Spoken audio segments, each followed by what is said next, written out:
Muy bien, les invito a que abran su Biblia en el libro de Hechos, capítulo número 17. Hechos de los Apóstoles, capítulo número 17, y mantenga su Biblia abierta en ese lugar. Gloria a Dios. Justamente aprovechando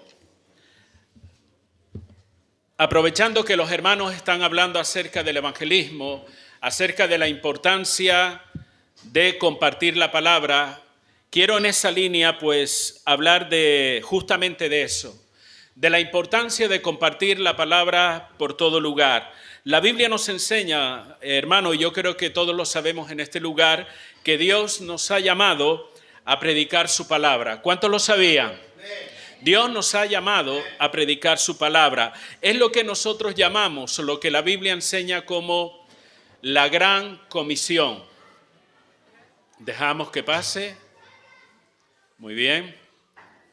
Y ahora sí, ruego su máxima atención. Si hay algún teléfono, por favor, póngalo en modo silencio, en modo avión, para que no hayan interrupciones. Muy bien. Estupendo. Como digo, la Biblia nos enseña que Dios nos ha llamado a predicar su palabra. Es la gran comisión, o como dijo el apóstol Pablo en 2 de Corintios, nos dice que nos encargó esa responsabilidad de predicar la palabra. Y justamente en 2 de Corintios capítulo 5, el apóstol Pablo nos enseña en relación a este tema 4 cositas muy importantes. Yo le voy a leer el pasaje, mantenga usted su Biblia abierta en el libro de Hechos capítulo 17. Pero en 2 de Corintios 5, 17 está el versículo ese archiconocido. Todo el mundo conoce este pasaje que dice, de modo que si alguno está en Cristo, ¿qué es? ¿Se dan cuenta cómo lo conoce? Nueva criatura es, las cosas viejas pasaron, he aquí todas son hechas nuevas. La mayor parte de los creyentes nos quedamos en ese pasaje y nos deleitamos en el Señor por lo que la palabra nos enseña.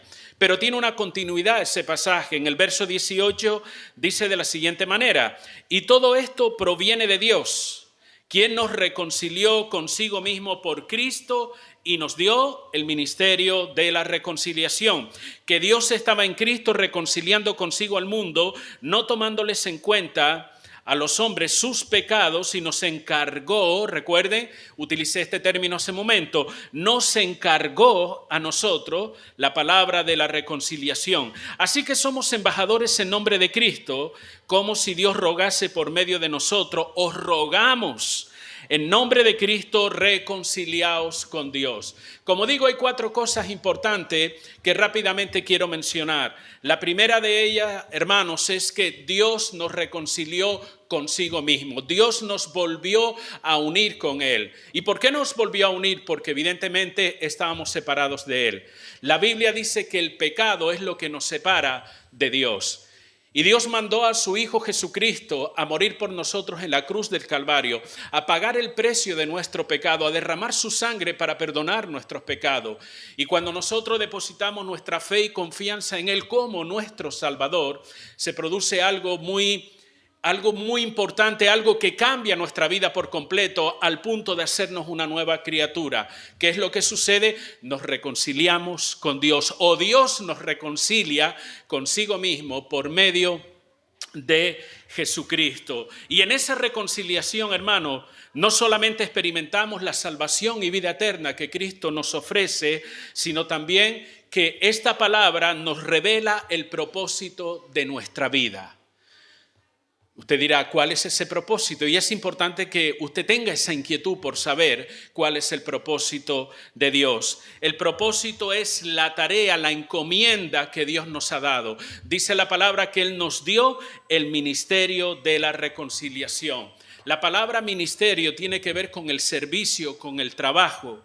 De hecho, algunas traducciones de la Biblia dicen de este versículo que Dios nos dio la tarea. Dios nos dio el trabajo, nos dio la encomienda ¿de qué? De reconciliar al mundo con Dios. Eso es lo que hemos leído en las Escrituras. Y yo pregunto, ¿puede haber una tarea o un propósito más importante que esta, hermanos? No creo que lo hay. Ese es el propósito de Dios para tu vida como creyente. Tal vez tú estás pensando a qué me voy a dedicar, qué voy a estudiar. Todas esas cosas son buenas e interesantes, pero el propósito general de Dios para tu vida, ¿sabes qué? Ser alguien que reconcilia a los demás con Dios. Esa es la idea, por eso dice la palabra, nos dio el ministerio, nos dio la tarea, el trabajo, la encomienda, el propósito de reconciliar al mundo con Dios. Entender que este es el propósito de nuestra vida nos va a ayudar a qué, nos va a hacer reflexionar sobre, por ejemplo, las decisiones que nosotros tomamos cada día respecto a nuestro futuro, respecto a nuestros planes y proyectos de vida. El saber que Dios tiene un propósito para nosotros nos va a ayudar a tomar esas decisiones. Uno se pregunta, por ejemplo, ¿se ajusta lo que yo estoy pensando, diciendo o haciendo en mi vida con ese propósito general que Dios tiene para mí?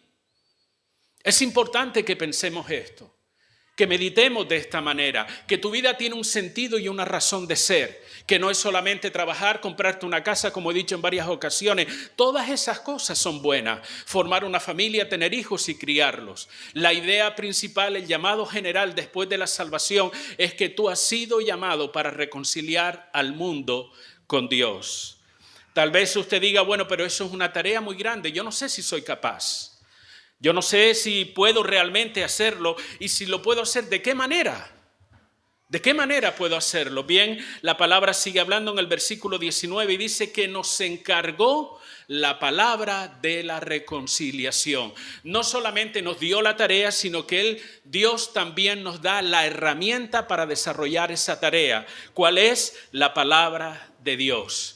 A través de la predicación, a través de la enseñanza de las Escrituras, nosotros reconciliamos al mundo con Dios. De una forma u otra hemos sido llamados a compartir la palabra. Y quiero aprovechar para hacer un inciso, porque todos tenemos, hoy está al orden del día, todo el mundo tiene que si su Facebook, que si sus redes sociales, hay tantas que yo no recuerdo cuáles son los nombres. La mayoría de nosotros, no les voy a pedir que levante su mano, pero tiene algo de redes sociales. Yo te invito, hermanos, que antes de poner, a veces hay gente que pone hasta tonterías y disparates y otros ponen cosas que vale más ni verla, pero aprovechando que tienes esa oportunidad donde dices que tienes 600 o 1000 amigos, que no son amigos, son contactos, porque todos a través de esas redes sociales, yo te invito, aprovecha esa plataforma que se te ofrece para compartir la palabra, que sea un instrumento también que se pueda utilizar para extender el Evangelio de Jesucristo. ¿Por qué? Porque esa es nuestra tarea. Ese es el propósito de nuestra vida. Y en estos versículos que he leído hay otro dato importante, y es que Dios trabaja por medio de nosotros para reconciliar al mundo. El verso 20 dice de la siguiente manera: así que somos embajadores en nombre de Cristo, como si Dios rogase por medio de nosotros. Os rogamos en nombre de Cristo, reconciliaos con Dios. Cada uno de nosotros, de manera particular y como grupo o como iglesia, hermanos, somos instrumentos escogidos por Dios para cumplir con sus propósitos para este mundo. Si usted lee en su Biblia, y le animo a que lo haga, en su casa tranquilamente, usted puede leer el libro de Hechos capítulo 9 y ahí se nos relata el encuentro que Saulo de Tarso tuvo con el Señor. Dice que iba camino a Damasco. ¿Cuántos conocen ese pasaje? Muy bien. Y él tuvo un encuentro con Jesús. Posterior a ese encuentro, ese hombre queda ciego por 3 días y es llevado a Damasco.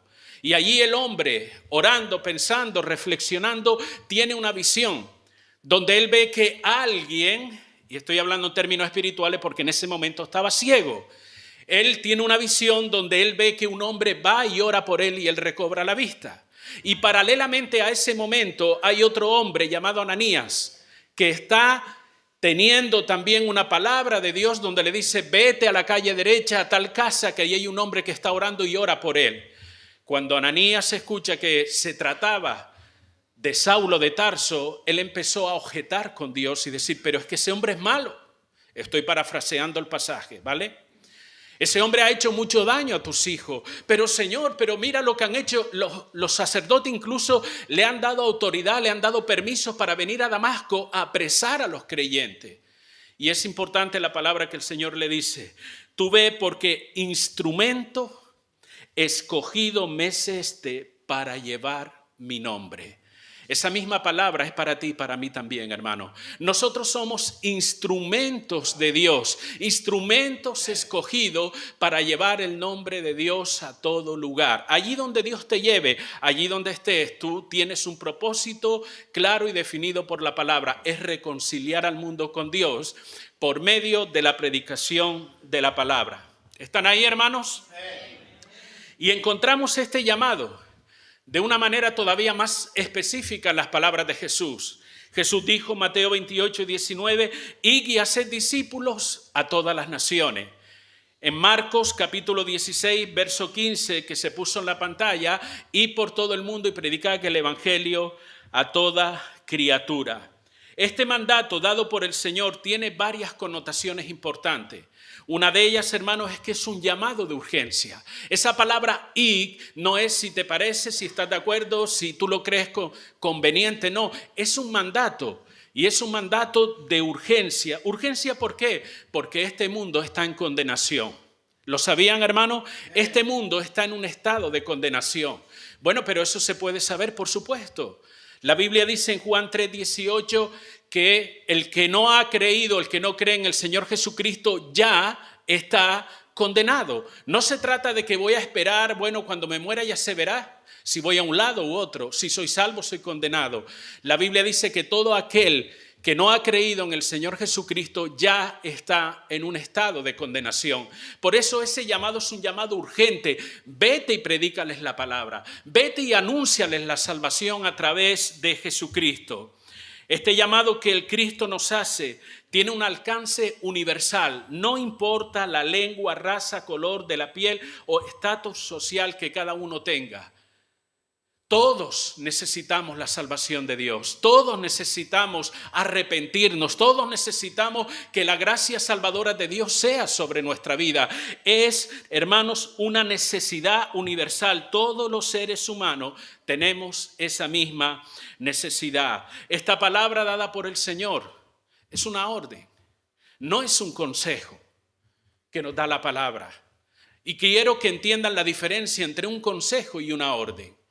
Cuando usted recibe un consejo, usted tiene la libertad de decir, bueno, lo voy a mirar, voy a examinar ese consejo, puede ser que sea acertado o no sea acertado. Pero esta palabra indica una orden de parte del Señor, algo que debemos hacer sí o sí. Todo creyente hemos sido llamados a predicar el evangelio de Jesucristo, a llevar la palabra por todo lugar. No es algo negociable, no es algo si te parece bien, si a ti te gusta o no te gusta. Todo creyente, vuelvo a repetir, hemos sido llamados a compartir la palabra y una orden, ¿sabe qué implica? Obediencia. La pregunta que nos hacemos en esta mañana es, ¿estamos obedeciendo el mandato del Señor? ¿Estamos compartiendo la fe? Nuestra fe en el Señor Jesucristo, ¿estamos compartiendo la palabra? Y no hace falta formar parte de un equipo. Que gloria a Dios si usted quiere sumarse a ese equipo de evangelismo. Pero no hace falta formar parte de un equipo de evangelismo para compartir la palabra. Al vecino, al compañero de trabajo, en el supermercado, donde quiera usted se mueva, si tiene la oportunidad de compartir la palabra, debe hacerlo. ¿Por qué? Porque es una orden que el Señor nos ha dado. No se trata si tú lo sientes o no lo sientes. Ay, es que tengo la inquietud de compartir la palabra. Y si no la tienes, igualmente debes hacerlo también. ¿Por qué? Porque es un mandato que el Señor nos ha dado. Un mandato que implica una autoridad delegada. Él ha delegado autoridad sobre nosotros para ir en su nombre a predicar su palabra. Sin embargo, hermanos, y a pesar de que todo lo que estoy hablando y que esta verdad está revelada en las Escrituras, notamos muchas veces cómo la indiferencia y la falta de interés en este tema en particular ha tomado a veces posiciones dentro de las iglesias. Diera la sensación que nosotros estamos más preocupados en nosotros mismos que en este mandato que Dios nos ha hecho de proclamar su palabra. Estamos preocupados por la bendición, por nuestra necesidad personal, por alcanzar nuestros logros en la vida. ¿Eso es malo? No, no es malo. Pero una cosa no debe anular la otra. La palabra nos enseña que nosotros en Cristo podemos avanzar, crecer, desarrollarnos y seguir adelante. Pero ese no es el centro. Ni tú ni yo somos el centro del Evangelio. El mundo no gira alrededor nuestro, hermano. Nosotros hemos sido llamados con un propósito claro y es extender este Evangelio por todo lugar. Y a veces, y debemos decirlo con tristeza, hemos desviado la atención del Evangelio hacia nosotros mismos, nuestras necesidades y aspiraciones personales. Y quisiera rápidamente que tomáramos el pasaje de Hechos capítulo 17. No vamos a leer todos los pasajes porque son bastantes versículos, pero sí le animo que en su casa lo haga. Hechos capítulo 17 del versículo 16 al 34. Mencionaré algunos pasajes, el resto por favor léalo en su casa. Este pasaje nos va a ayudar a reflexionar sobre este asunto. Ahora, ¿qué cuenta? ¿Qué habla? ¿Qué nos dice Hechos capítulo 17? Lo que nos dice es que el apóstol Pablo entra a una ciudad llamada Atenas. Él hace esto en su segundo viaje misionero. Como ustedes sabrán, Pablo hizo varios viajes de carácter misionero, 3 concretamente y 1 a Roma. Y él está en Atenas haciendo ¿qué? Bueno, él está esperando a que Silas y Timoteo, que venían de Berea, se encuentren con él. ¿Para qué? Para seguir su viaje misionero. Y él estaba en aquella ciudad, Atenas. Atenas no era cualquier ciudad. No se parecía probablemente ni a Sama, ni a la Felguera, ni a ningún lugar de esto. Atenas era una ciudad muy importante en aquel momento. Como ustedes saben, y habrán leído en alguna oportunidad, era la cuna de los grandes filósofos del momento. Era un centro cultural de la época. Había arquitectura, literatura, todo esto fluía por las calles de aquella ciudad. Y cuando Pablo llega a aquel lugar, no es eso lo que le llama la atención. Cuando él pasea por las calles, él no se queda deslumbrado con las estatuas o monumentos o la belleza que pudiera tener aquellas calles. ¿Sabe lo que le llamó la atención a Pablo? Lo que se fijó realmente fue en la condición espiritual de aquel lugar. Verso 16. Capítulo 17, verso 16 dice la palabra: mientras Pablo los esperaba, estamos hablando de Silas y Timoteo, en Atenas, su espíritu se enardecía viendo la ciudad entregada a la idolatría. Esto es lo que él se dio cuenta. No es que fuese ciego a la otra realidad, pero era aquello lo que le preocupaba realmente a él, la condición espiritual de la ciudad. Cuando nosotros vamos de viaje a cualquier lugar, siempre, como norma general, la mayoría de las personas buscan algún lugar relevante de esa ciudad, un monumento, una estatua, lo que sea, para poder ir a verlo, ¿cierto? Y se deleita al ver todas esas cosas. No fue la idea, o esa no fue la idea del apóstol Pablo cuando llegó a Atenas. Él no estaba tan interesado en la estatua, en el monumento, ni en los filósofos.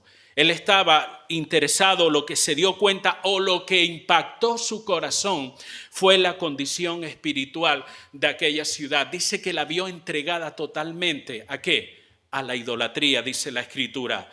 Y al ver esa situación, ¿cómo reaccionó él? Dice el versículo que hemos leído que su espíritu se enardecía. Un pasaje que he compartido en varias ocasiones.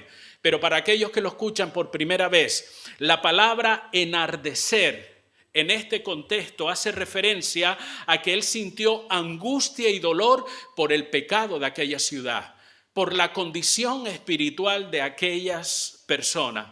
Y esa situación lo impulsó a predicar el evangelio. Él iba por las calles, por las plazas, por todo lugar donde tuviera la oportunidad predicando la palabra. Dice el verso 17, así que discutía en la sinagoga con los judíos y piadosos y en la plaza cada día con los que concurrían. Vio la necesidad y reaccionó de tal manera que comenzó a predicar la palabra por todo lugar. ¿Y cómo reaccionaron la gente? Gracias, Pablo, por traernos la palabra. Hubo de todo tipo de reacciones. Muchas personas comenzaron a burlarse. Los hermanos pudieran haber testificado también porque han vivido esa experiencia. Simplemente a la hora de compartir una palabra te encuentras con cada persona, a veces malcriados que hay en la calle también, que te insultan, se burlan de ti cuando estás tratando de llevarles la palabra. Hermanos, no se desanime si eso pasa. Eso Lo vemos en la propia palabra. El mismo apóstol Pablo, tratando de llevar el evangelio a una ciudad culta, supuestamente inteligente, donde estaban los más grandes filósofos de la época, esas personas se burlaban del apóstol Pablo, lo ridiculizaban también. Otros permanecían indiferentes, pero habían algunos que creían. Si leemos en el versículo 32 de este mismo capítulo, dice: pero cuando oyeron lo de la resurrección de los muertos, unos se burlaban y otros decían: ya te oiremos acerca de esto otra vez. Y así Pablo salió de en medio de ellos. Pero mira lo que dice el 34, mas algunos que creyeron, algunos creyeron. Merece la pena, no importa que una gran mayoría se burle, no importa que una gran mayoría no quiera saber nada o te diga en otro momento ya te escucharé, siempre habrá alguien. La palabra no retorna vacía, hermano. Algunos creerán, dice, juntándose con él, entre los cuales estaba Dionisio y una mujer llamada Dámaris y otros con ellos, dice la Escritura. Todo este capítulo, hermanos, es un cuadro de la realidad que nosotros estamos viviendo hoy, siglo XXI, no solamente en Asturias, sino en cualquier parte del mundo. Lo primero que nos damos cuenta es la condición espiritual. Nuestra sociedad, así como Atenas era parte de la sociedad avanzada de aquella época, culta, inteligente, bien, en estos días nuestra sociedad avanzada, una sociedad moderna, intelectualmente desarrollada, está igualmente sumergida en la idolatría. Quizás usted no ve altares dedicados a muchos dioses en la calle, eso no significa que no haya idolatría. Encontramos filosofías como el humanismo. Es la filosofía o la tendencia que endiosa al ser humano, que lo más importante es el ser humano, el hombre. Una filosofía que predomina en todas las esferas sociales, siempre resaltando la figura del hombre. Vemos cómo avanza todo lo que tiene que ver o está relacionado con el mundo del ocultismo. Y no hace falta detallar todo lo que eso implica, pero eso está en auge en cualquier parte donde usted vaya. Hay filosofías y todo tipo de tendencias y argumentos que son contrarios a la palabra de Dios. Y esto está circulando por nuestras calles. Vuelvo a repetir, no solamente en Asturias, sino en todo el país y en todo el mundo.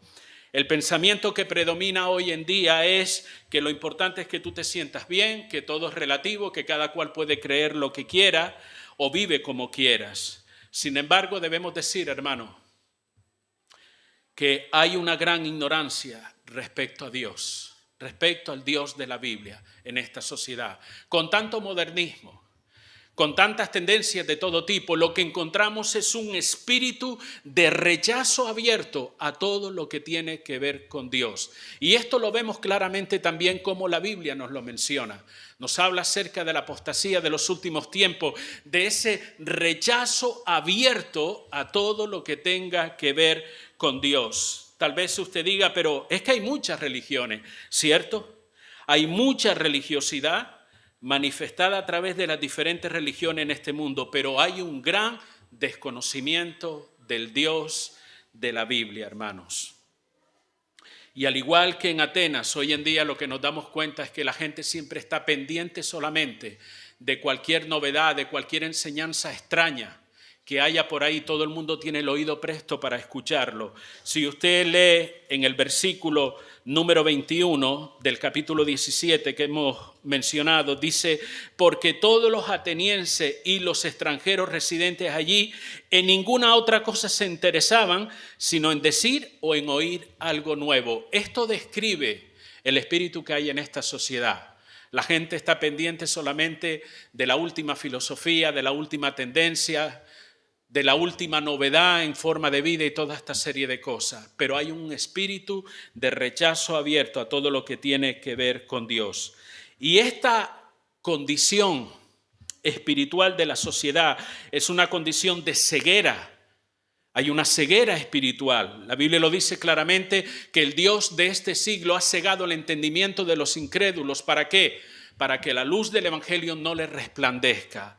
Esta ceguera espiritual nos hace ver algo muy importante. ¿El qué? La necesidad que hay, hermanos. la necesidad que hay en la sociedad. El mundo necesita buscar a Dios. El mundo necesita a Dios. Verso 27 de este mismo pasaje dice de la siguiente manera: para que busquen a Dios y en alguna manera palpando puedan hallarle, aunque ciertamente no está lejos de cada uno de nosotros. Y tenemos un mensaje en esa búsqueda que el mundo necesita de Dios. Tenemos un mensaje claro que debemos compartir y que no debemos ignorar. ¿Cuál es ese mensaje? ¿Que las cosas me van a ir bien porque vengo a una iglesia? ¿Que Dios me va a prosperar, esto y lo otro? Eso pareciera que es lo único que nos atrae. Pero ¿sabe cuál es el mensaje más importante que la iglesia del Señor? Y cuando hablo de iglesia del Señor estoy hablando de ti y estoy hablando de mí también. El mensaje más importante que tenemos que proclamar en este mundo es el arrepentimiento. Hemos sido llamados a predicar el arrepentimiento a esta sociedad y a este mundo. Nosotros podemos ver en el versículo número 30, pero Dios, habiendo pasado por alto los tiempos de esta ignorancia, ahora manda a todos los hombres en todo lugar que se arrepientan. Ese es el mensaje principal que la iglesia debe compartir a este mundo, hermanos. Un mensaje que muchas veces, por desgracia, hemos cambiado o no le hemos dado la importancia. O tal vez solamente hemos compartido la parte que agrada a nuestros oídos. Aquella parte que nos gusta escuchar, que nos habla de la bendición, que nos habla de las cosas bonitas que Dios puede hacer con nosotros o por nosotros. Le decimos a la gente cuán felices y prósperos pueden ser si creen en el Señor. Que en Dios alcanzaremos poder y todo lo que haga mejorar nuestra vida. Y no digo que esas cosas son buenas, claro que sí, pero no podemos ignorar ese mensaje tan importante y primordial que es el arrepentimiento. Porque, hermanos, no hay perdón, no hay bendición, no hay salvación si no hay arrepentimiento. Por eso, ese es el mensaje primordial.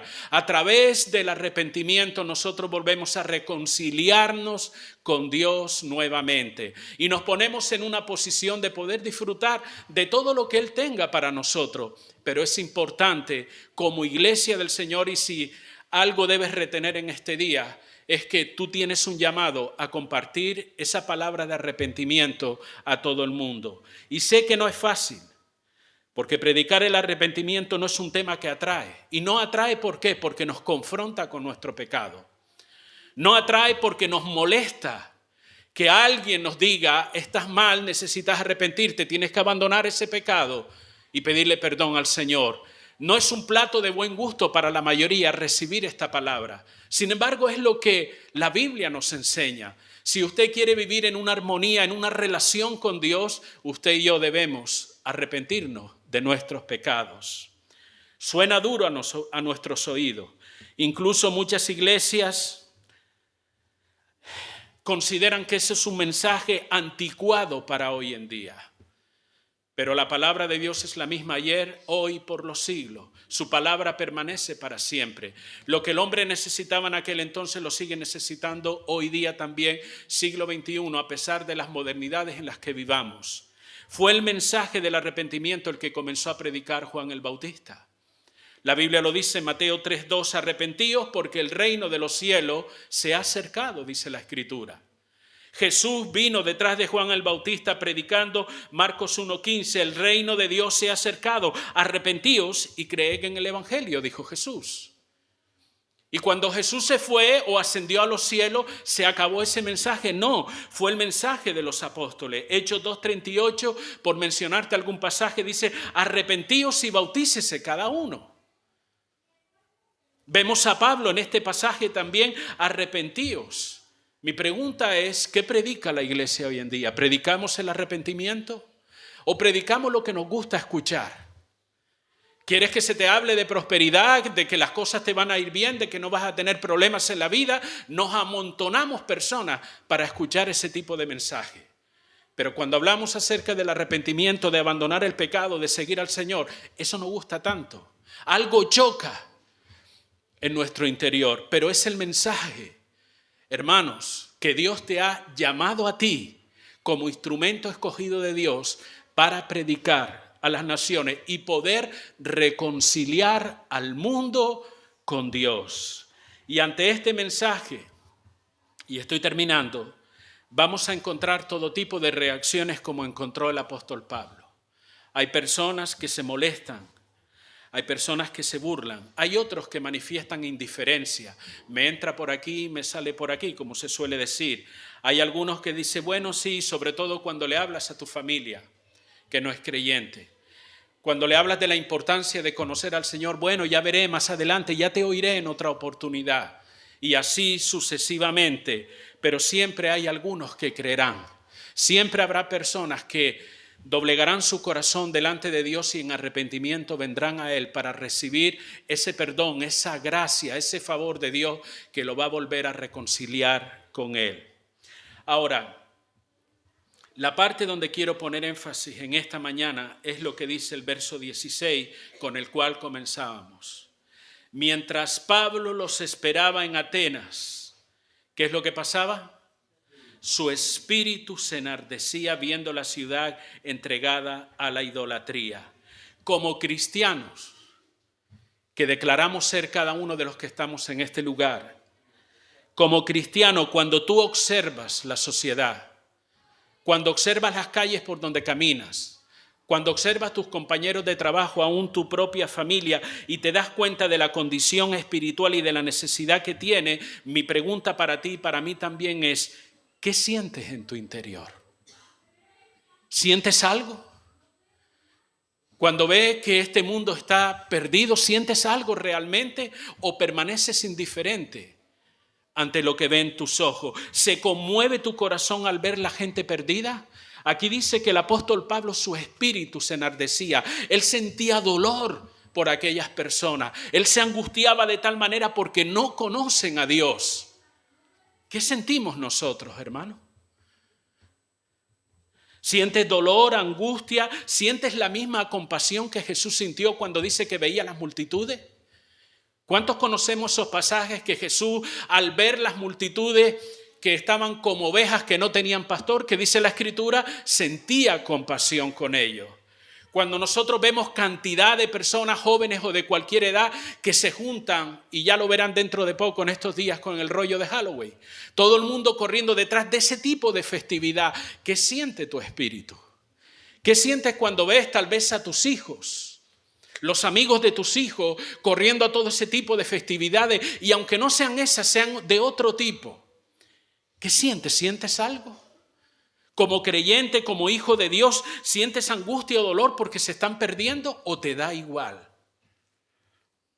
¿Qué piensas cuando lees en la prensa o cuando escuchas en la radio y la televisión que el lugar donde tú vives ahora mismo tiene el mayor índice de suicidios y de depresiones del país? ¿Te inquieta eso?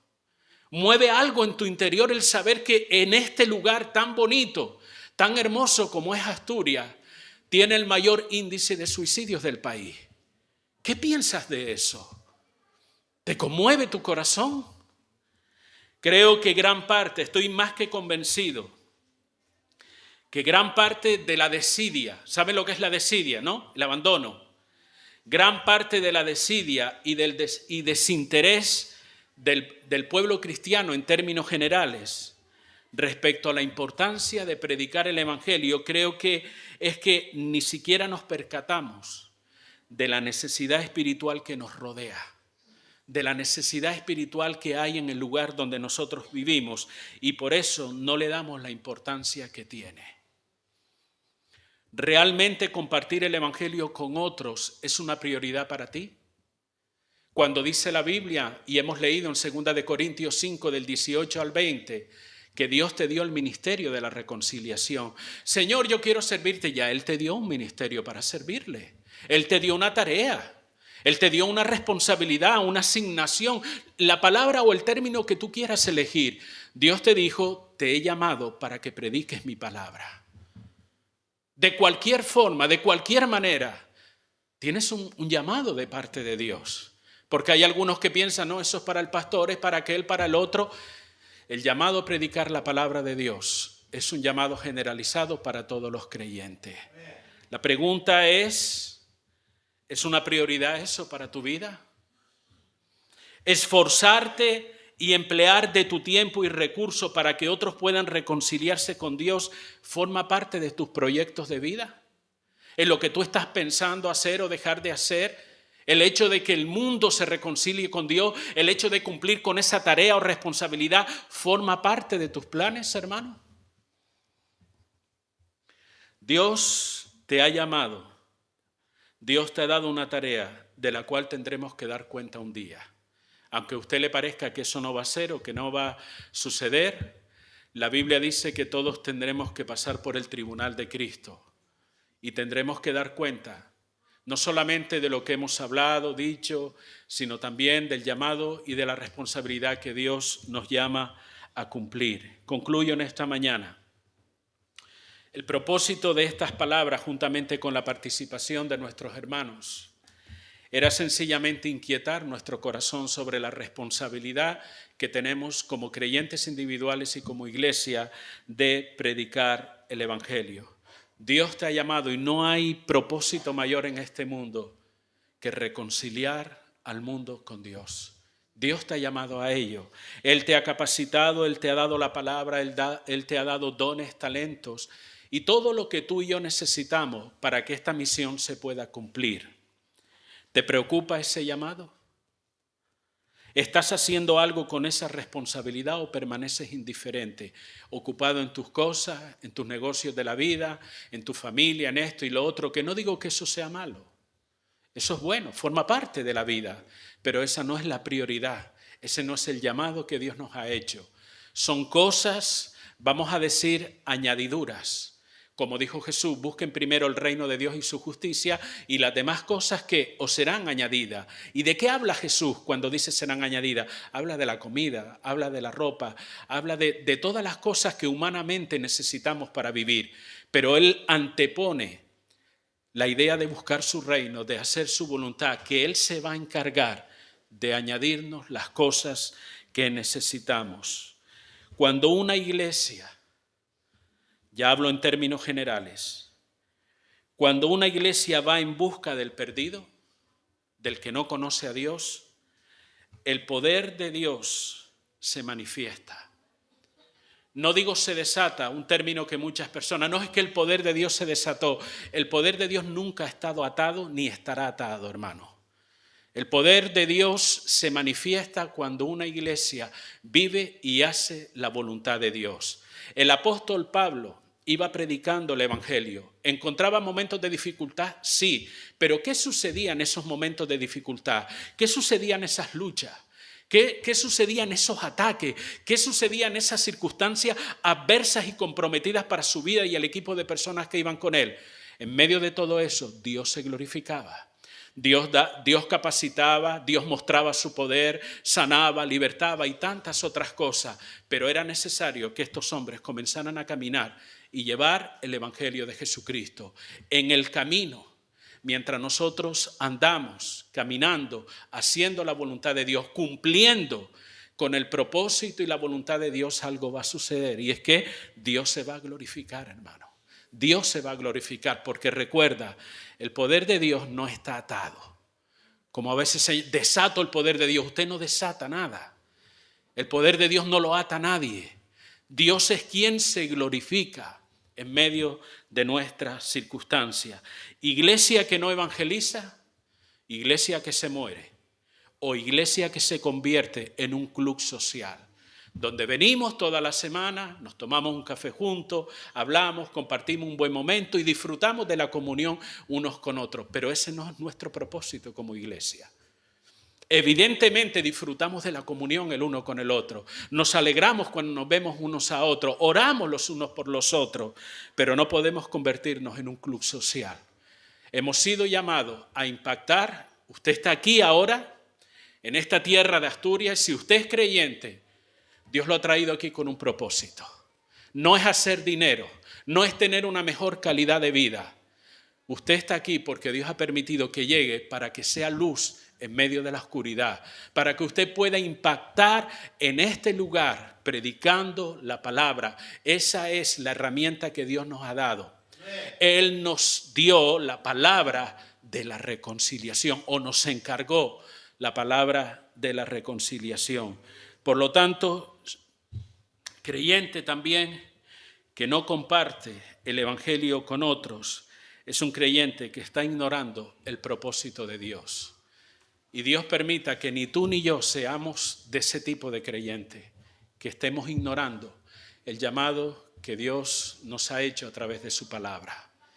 Me gustaría que al salir de este lugar saliéramos por lo menos con una idea clara de que la iglesia no está solamente para recibir bendición. La iglesia está para capacitarnos y cumplir con un propósito y un llamado. Son palabras que he repetido una y otra vez. Un propósito y un llamado, que es anunciar a Cristo por todo lugar.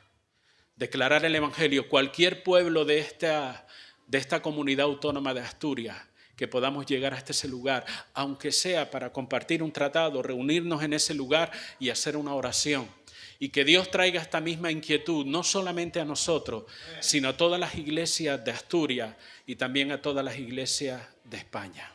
Amén, hermanos.